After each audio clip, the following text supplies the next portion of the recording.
have the pleasure to present to you Dr. Martin Luther King, Jr.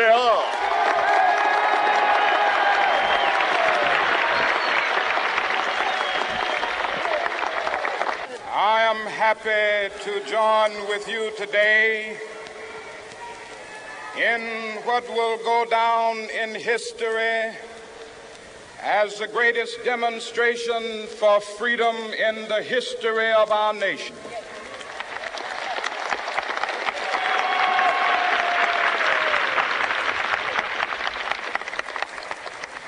Five score years ago, a great American in whose symbolic shadow we stand today signed the Emancipation Proclamation. This momentous decree came as a great beacon light of hope to millions of Negro slaves who had been seared in the flames of withering injustice. It came as a joyous daybreak to end the long night of their captivity. But 100 years later, the Negro still is not free. 100 years later, the life of the Negro is still sadly crippled by the manacles of segregation and the chains of discrimination. 100 years later, the Negro lives on a lonely island of poverty in the midst of a vast ocean of material prosperity. 100 years later, the Negro is still languished in the corners of American society and finds himself in exile in his own land. And so we've come here today to dramatize a shameful condition. In a sense, we've come to our nation's capital to cash a check. When the architects of our republic wrote the magnificent words of the Constitution and the Declaration of Independence, they were signing a promissory note to which every American was to fall heir.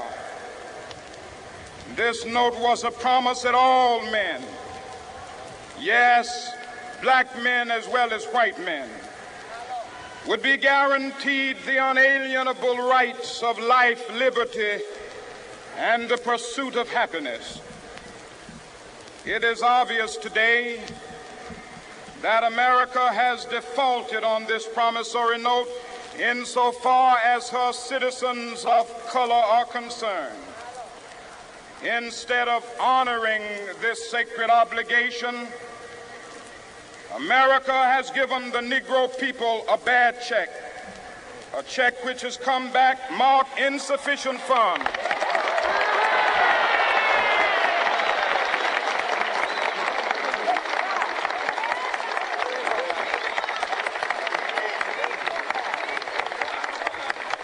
But we refuse to believe that the Bank of Justice is bankrupt. We refuse to believe that there are insufficient funds in the great vaults of opportunity of this nation. And so we've come to cash this check, a check that will give us upon demand the riches of freedom and the security of justice.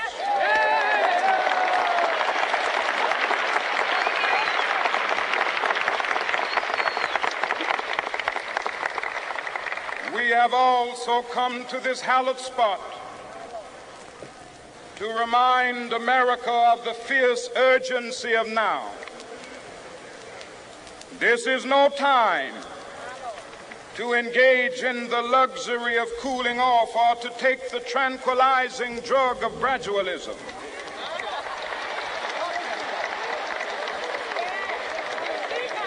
Now is the time to make real the promises of democracy. Now is the time to rise from the dark and desolate valley of segregation to the sunlit path of racial justice. Now is the time to lift our nation from the quicksands of racial injustice to the solid rock of brotherhood. Now is the time to make justice a reality for all of God's children. It would be fatal for the nation to overlook the urgency of the moment.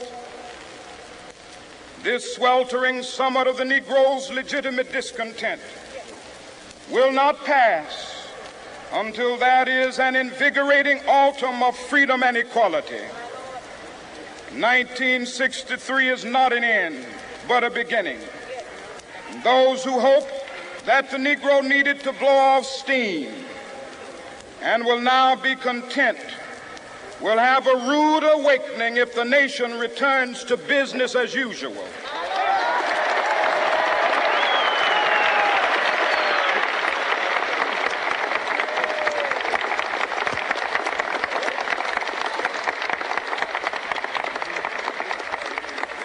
There will be neither rest nor tranquility in America until the Negro is granted his citizenship rights. The whirlwinds of revolt will continue to shake the foundations of our nation until the bright day of justice emerges. But that is something that I must say to my people who stand on the warm threshold which leads into the palace of justice.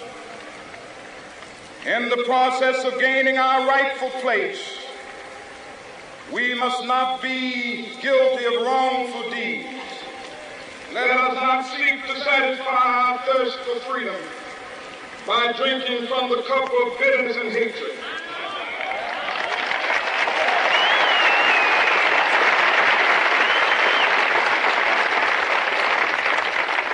We must forever conduct our struggle on the high plane of dignity and discipline. We must not allow our creative protest to degenerate into physical violence. Again and again, we must rise to the majestic heights of meeting physical force with soul force. The marvelous new militancy which has engulfed the Negro community must not lead us to a distrust of all white people. For many of our white brothers, as evidenced by their presence here today, have come to realize that their destiny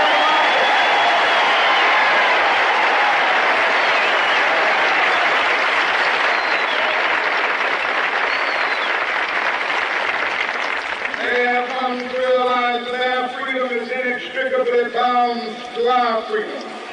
We cannot walk alone. As we walk, we must make the pledge that we shall always march ahead. We cannot turn back. There are those who are asking the devotees of civil rights, when will you be satisfied? We can never be satisfied as long as the Negro is the victim of the unspeakable horrors of police brutality.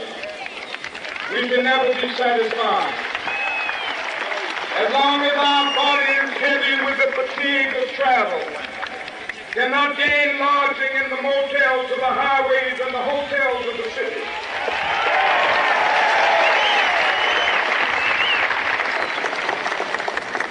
We cannot be satisfied as long as a Negro in Mississippi cannot vote and a Negro in New York believes he has nothing for which to vote.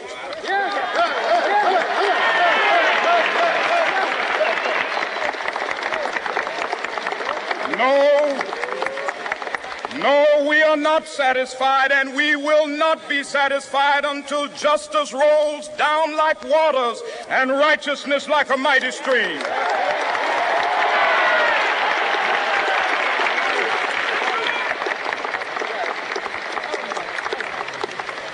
I am not unmindful that some of you have come here out of great trials and tribulations. Some of you have come fresh from narrow jail cells. Some of you have come from areas where your quest for freedom left you battered by the storms of persecution and staggered by the winds of police brutality. You have been the veterans of creative suffering. Continue to work with the faith that unearned suffering is redemptive. Go back to Mississippi. Go back to Alabama. Go back to South Carolina. Go back to Georgia. Go back to Louisiana. Go back to the slums and ghettos of our northern cities, knowing that somehow this situation can and will be changed. Let us not wallow in the valley of despair. I say to you today, my friends,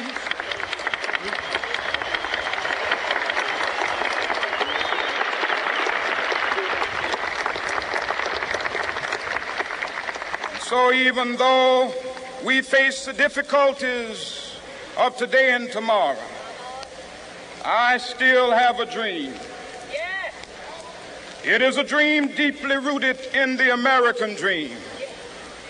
I have a dream that one day this nation will rise up and live out the true meaning of its creed. We hold these truths to be self-evident, that all men are created equal.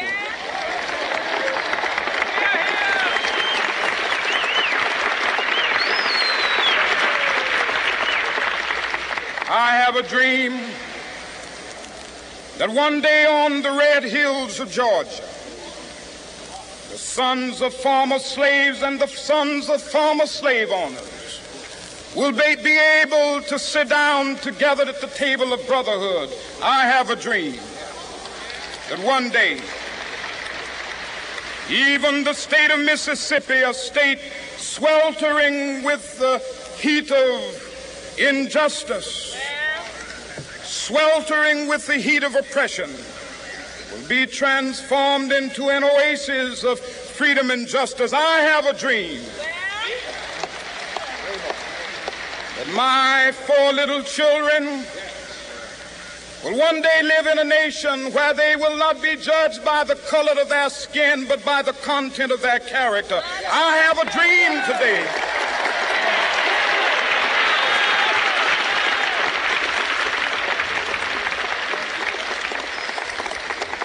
I have a dream that one day down in Alabama, with its vicious racists, with its governor having his lips dripping with the words of interposition and nullification, one day right there in Alabama, little black boys and black girls will be able to join hands with little white boys and white girls as sisters and brothers. I have a dream today